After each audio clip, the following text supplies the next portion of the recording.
আজ আবারও চলে এলাম লক্ষ্মীপুরের বিশালক্ষী মায়ের মন্দিরে। হ্যালো এভরিওয়ান, কেমন আছো সবাই? আমি তো ভালো আছি, তোমরা সবাই কেমন আছো অবশ্যই কিন্তু কমেন্টে জানিও। আজ আমরা সবাই মিলে যাব বিশালক্ষী মায়ের মন্দিরে। এক করে সবাই রেডি হচ্ছে আর আমিও রেডি হয়ে নিয়েছি। এদিকে আগের ভিডিওতে বলেছিলাম বৌদি মানসিক পুজো ছিল, আর সেটা হচ্ছে বিশালক্ষীর মায়ের মন্দিরে। ওখানে অন্নভোগ যাবে, তাই সবাই মিলে আমরা যাব। অন্নভোগটা শুরু হলে তারপরে পুজো হবে, তাই বড়রা আগে চলে গেছে। আর যেহেতু অনেকটাই দেরি হচ্ছিল, তাই আমরা অনেক শেষে বেরিয়েছি। তারপর ভ্যানে গান শুনতে শুনতে সবাই আনন্দ করতে করতে চলে এলাম বিশালক্ষী মায়ের মন্দিরে। পেছনে মন্দিরটা দেখাই যাচ্ছে। আমরা বেরিয়েছিলাম 2টোর দিকে, আমাদের আরো দেরি করে আসতে বলা হয়েছিল, কিন্তু আমরা তাও চলে এসেছি।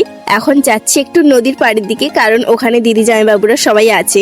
আর দেখো নদীটা কত সুন্দর লাগছে। একদিকে মেঘলা ওয়েদার আর একদিকে প্রচন্ড বাতাস হচ্ছে। রোদ ছিল না বলে সবাই এসে ঘাটের পাশে বসে আছে। আর দেখো ঝড়ের মতো বাতাস হচ্ছে, মনে হচ্ছে এই যেন ঠেলে ফেলে দিল। আর ভাইরা নিচের দিকে খেলা করছে। সবাই মিলে ভাবলাম একটু ফটো তুলবো, কিন্তু এত বাতাস হচ্ছে সবাই ঠিকমতো করে দাঁড়াতেই পারছে না।